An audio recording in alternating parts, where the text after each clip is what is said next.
हकों के अलावा एक अनोखी चीज शामिल हुई हमारे संविधान में, राजनीति के निदेशक तत्व, the directive principles of state policy.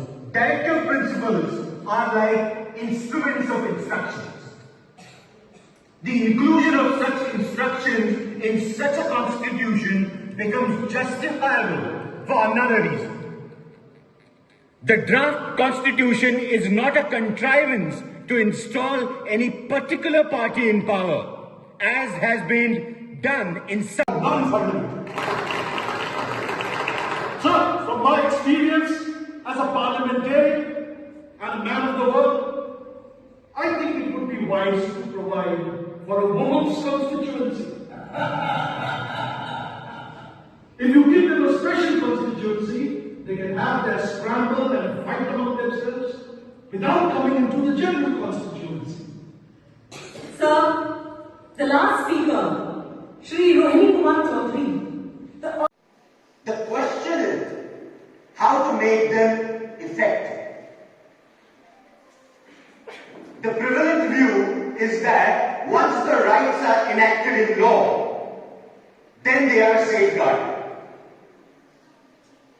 As experience proves, rights are protected not by law, but by the social and moral conscience of the society. Social conscience is the only safeguard of all rights, fundamental or non-fundamental. Sir, from my experience as a parliamentarian and a man of the world, I think it would be wise to provide for a woman's constituency. If you give them a special constituency, they can have their scramble and fight among themselves without coming into the general constituency. Sir, the last speaker, Shri Rohini Kumar Chaudhary, the erstwhile champion and defender of women, who is against removing their social disabilities, spoke about special electorates for women. And in spite of the chivalry of the previous speaker, Indian women will not tolerate any such reservation in the constitution. बुनियादी हकों के अलावा एक अनोखी चीज शामिल हुई हमारे संविधान में, राजनीति के निदेशक तत्व, the directive principles of state policy. Directive principles are like instruments of instructions. The inclusion of such instructions in such a constitution becomes justifiable for another reason. The draft constitution is not a contrivance to install any particular party in power, as has been done in some countries. Who should be in power is left to be determined by the people. But the group that captures power will have to respect the directive principles. They cannot ignore them. Their breach may not be answerable in a court of law, but will certainly be answerable to the electorate at election time. अगर समाज में कुछ भी असंगत होता है तो अक्सर इसकी पहली आंच आती है माइनॉरिटीज पर। शायद इसलिए हमारा संविधान बनाने वाले माइनॉरिटीज और बैकवर्ड्स के अधिकारों को लेकर बहुत सजग थे। इस कमेटी का सबसे पहला और अहम काम यह होना चाहिए कि वो कोई ऐसे रास्ते सुझाए जिससे समाज में माइनॉरिटीज को अलग थलग करने के जो रिवाज हैं उन्हें खत्म कर दिया जाए। इनमें माइनॉरिटी ग्रुप्स हैं, अंडर प्रिविलेज्ड हैं, दलित लोग हैं और औरतें भी हैं। मेरे हिसाब से औरतें इस समाज की सबसे बड़ी माइनॉरिटी इकाई। कितने दिनों तक हम ये रक्षा कवच प्रदान करेंगे, ये भी हमें तय करना होगा, और ये कि कब इसे समाप्त कर दिया जाए। We will abolish them when we do not need them. हमें अपने लिए एक समय सीमा तय करनी पड़ेगी कि इतने दिनों में हम अपने समाज से पिछड़े और अगले वर्गों का भेद मिटा देंगे, जिससे सदियों से हमें बांध कर रखा है। खतरा ये है कि अगर हमने विशेष वर्ग को आरक्षण दे दिया तो बाकी के लोग भी आरक्षण की मांग करें और भारत भर में जातिवाद का ये जहर फैलता जाएगा। जहर तो हमने पिया है सदियों से और फिर भी हम जिंदा हैं। रीढ़ की हड्डी तोड़ डाली आप लोगों ने हमारी। फिर भी हम लोग खड़े। एक बार हमें अपने बराबर आने का मौका तो दीजिए पटेल जी, फिर देखिए कैसे हम आगे निकल जाते हैं। और ये काम बिना आरक्षण। अगर फिर भी मेरी बातें आपको जहरीली लग रही है तो मैंने अपना इस्तीफा तैयार रखा है, आप खुद लेते जाइएगा। मैं बड़ा जिद्दी आदमी हूं अम्बेडकर, लेकिन मूर्ख नहीं, किसान। देखकर ही बता सकता हूं कि कौन सा भी कल मुझे अच्छी फसल देगा। कहते हैं हर झगड़े की जड़ सिर्फ 3 चीजें होती हैं, जड़, जन, जमीन, यानी धन, स्त्री और भूमि। महाभारत भी तो भूमि के सवाल पर ही हुई थी। फिर कैसे हमारे देश के बड़े जमींदार और राजे रजवाड़े अपनी जमीनों को नए देश और संविधान के चलते इतनी आसानी से हाथ से चले जाने देते? No property, movable or immovable, of any person or corporation, including any interest in any commercial or industrial undertaking, shall be taken or acquired for public use unless the law provides for the payment of compensation for the property taken or acquired and specifies the principles on which and the manner in which the compensation is to be determined. सभापति महोदय, आपके आदेश से मैं एक संशोधन पेश करना चाहूंगा कि खंड 19 में मुआवजे से पहले शब्द उचित जोड़ दिया जाए। लालच बड़ी बुरी बला है। मैं साफ कर देना चाहता हूं कि हमारे संविधान में जमींदारी उन्मूलन और भूमि सुधार लाए ही इसलिए जा रहे हैं कि हम संघ के सामाजिक उद्देश्यों को पूरा कर सके। क्या ये बेइंसाफी है? क्या ये काफी नहीं है कि चाहे कोई अपनी जमीन से कितना कम क्यों न कमाता हो, हमने उसकी भूमिका कम से कम 8 गुना तो पैसा उसे दिया ही है। संविधान सभा में जितनी तीखी गर्म बहसें भाषा के सवाल को लेकर हुई, उतनी किसी और विषय पर नहीं हुई। महोदय, मेरा मत है कि हिंदी और केवल हिंदी इस देश की राष्ट्रभाषा हो सकती है। जहां तक दक्षिण भारत के नागरिकों और सदस्यों का सवाल है, मैं स्वीकार करता हूं कि कुछ वर्षों तक कार्यवाही को अंग्रेजी में चलाना होगा। उन पर हम जबरदस्ती कुछ लाभ तो नहीं सकते, मगर अंत में हिंदी ही हमारी राष्ट्रभाषा होगी और साथ में देवनागरी हमारी राष्ट्रलिपि। I would convey a warning on behalf of the people of South India, because there are already elements there who want separation, and it is up to us to firmly try and keep those elements down. And my friends in UP, do not help in any way by repeatedly flogging their idea of Hindi imperialism.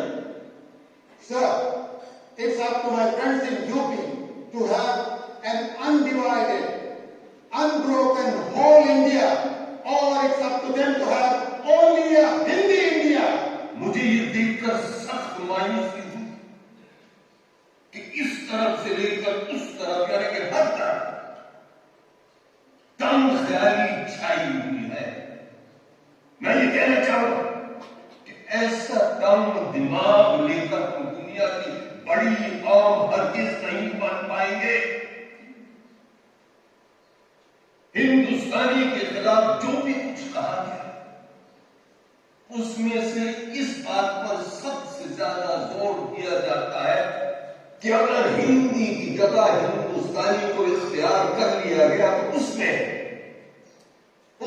Urdu के लिए गुंजाइश पैदा हो जाएगी। मैं जानना चाहता हूं कि अगर इस तरह की गुंजाइश पैदा हुई तो कौन सी कयामत टूट पड़ेगी, कौन सी कयामत टूट पड़ेगी। ऐसे हालात में एक विशेष कमेटी बनाई गई और श्री के.एम. मुंशी और श्री गोपाल स्वामी अयंगार को कोई ऐसा फॉर्मूला इजाद करने का काम दिया गया जिससे भाषा के सवाल पर सब संतुष्ट हो सके। The final decision is that we should adopt Hindi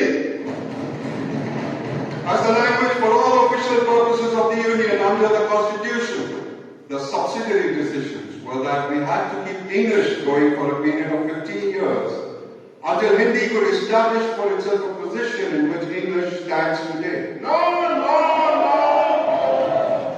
हमारे आईन का ऐसा फ्रेमवर्क जरूरी है जिसमें फेडरेशन के साथ एक मजबूत मरकज भी हो।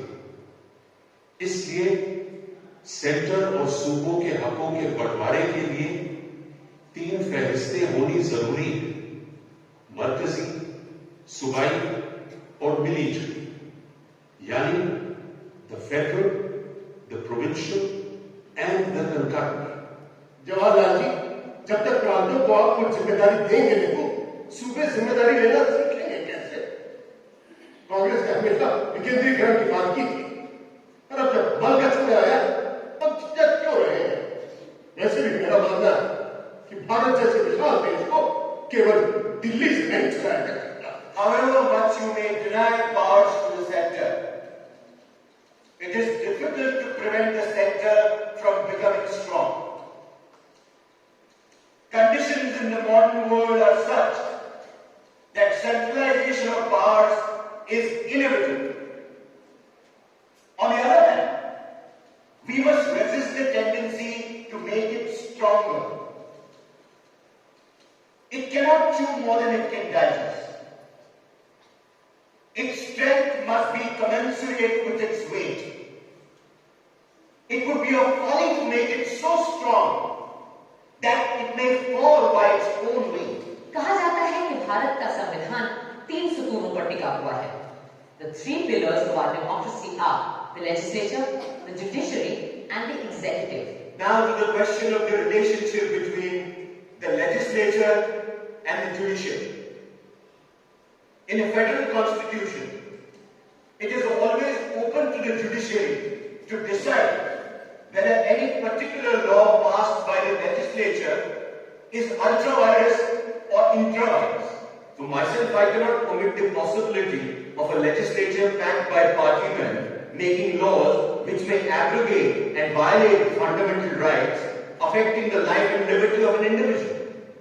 At the same time, I do not see how 5 or 6 gentlemen sitting in the Supreme Court examining laws made by the legislature by dint of their own individual bias and prejudice be trusted to determine which law is good and which is bad. संविधान सभा के इस खूबसूरत central hall में 3 साल में बहुत से प्रस्ताव, अनुच्छेद और नुक्ते रखे गए, पास किए गए और बिल्कुल अंत में पारित हुई हमारी उद्देशिका यानी प्रियम्बल, जो संविधान में सबसे पहले आती है। We the people of India, having solemnly resolved to constitute India into a sovereign democratic republic and to secure to all its citizens justice, social, economic and political, liberty of thought, expression, belief, faith and worship. 3 साल की अथक मेहनत रंग ला रही थी। Looking back on the work of the Constituent Assembly, it will now be 2 years, 11 months and 17 days since it first met on the 9th of December 1946. On the 26th January 1950, India would be a democratic nation, in the sense that India from that day would have a government of the people, by the people, and for the people. On the 26th of January 1950, we are going to enter into a life of contradictions. In politics, we will have equality. And in social and economic life, we will have inequality.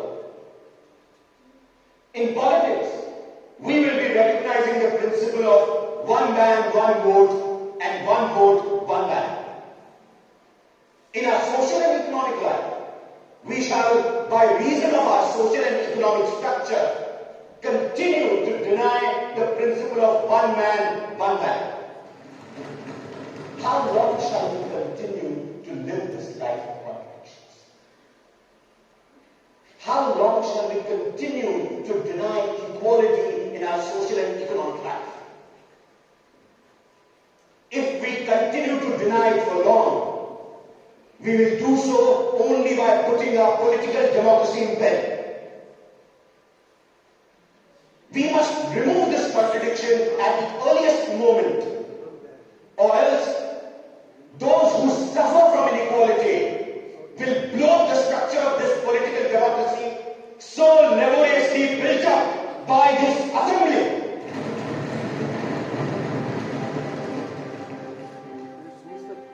आज 6 दशकों के बाद जब हम मुड़कर अपने संविधान की ओर देखते हैं तो हैरत होती है इस दस्तावेज को बनाने वालों की सूझबूझ पर।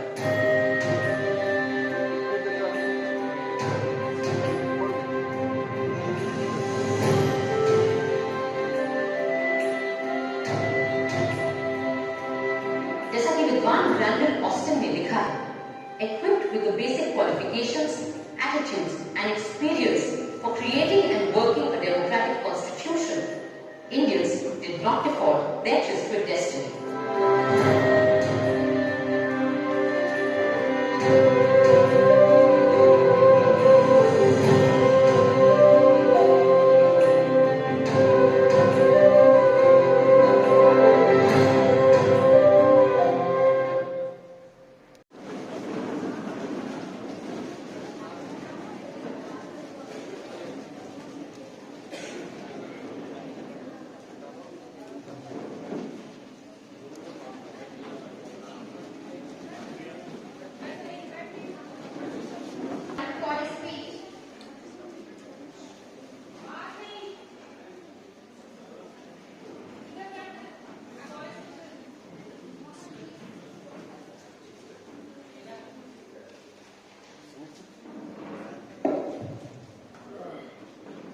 Respected, we all gathered here for supporting a campaign. That campaign is Nai Chetna. Nai Chetna is an initiative taken by National Rural Ministry of India, and Chetna Nai Chetna 2.0 is an extension of that initiative. Nai Chetna को हम अगर शिक्षा संस्थानों में support करने के लिए अगर आज हम इसके बारे में बात कर रहे हैं तो ये इतना इम्पोर्टेंट क्यों है?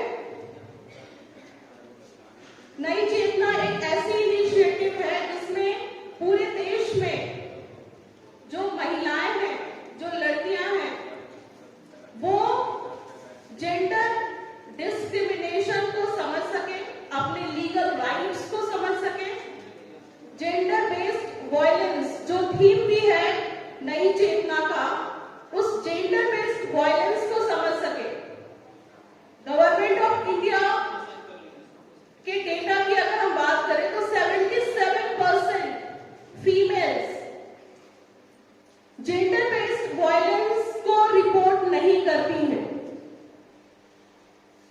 और 3 चीजें हैं जो बहुत इंपॉर्टेंट है जेंडर बेस्ड वायलेंस की अगर हम बात करें तो सबसे पहला है अवेयरनेस, दूसरा है outreach and third one is redressal. Awareness मतलब बहुतों को जागरूकता नहीं होती है उसके बारे में, जो जागरूक होते हैं उनको पता नहीं होता है कि कहां जाकर रिपोर्ट करना है, और तीसरा कि हम जो भी पीड़ित है जेंडर बेस्ड वायलेंस से उसकी समस्या को हम कैसे रिड्रेस करें। इसके लिए आज हर एक ब्लॉक में जेंडर रिसोर्स सेंटर खोलने का भी लक्ष्य रखा गया है ताकि जो भी gender based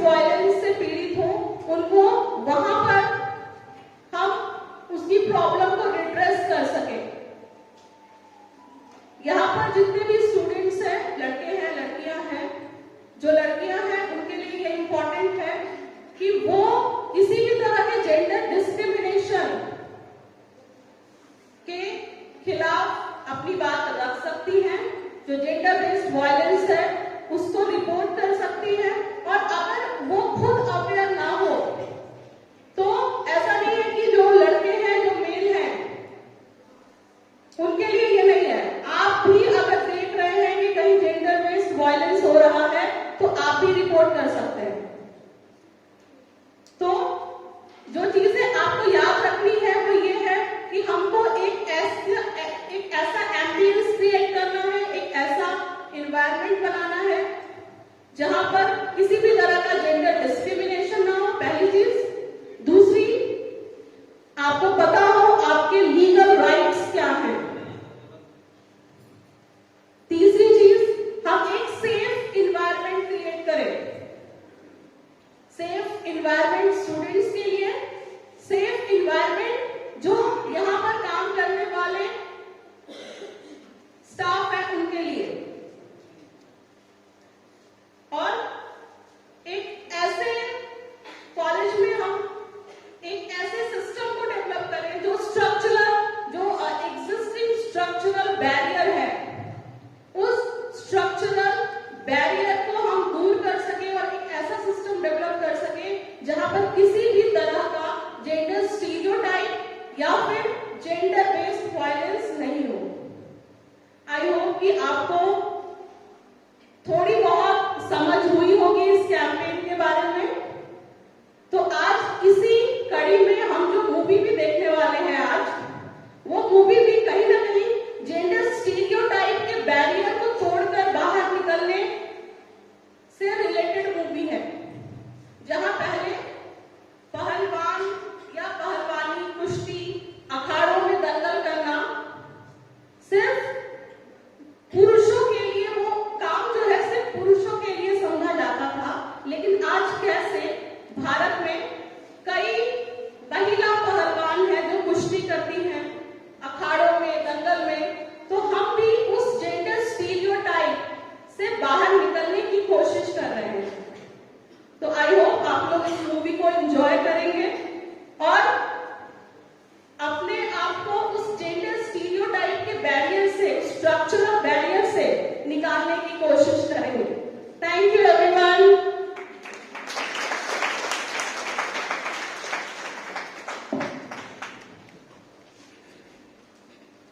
Thank you, ma'am, for your beautiful words. Now it's time to watch your film, that is Dangal. It is released in the year 2016 by the director Ritesh Tiwari.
बात ये है कि भारत में इतनी लोकप्रिय होने के बावजूद ओलंपिक्स में भारत के पहलवानों का प्रदर्शन काफी निराशाजनक रहा। मेडल तो अपने पूरे भी ला सके हैं पर कोई बढ़ावा देता रहा ना पैसे ना पैसे भी इस तरह जीतेंगे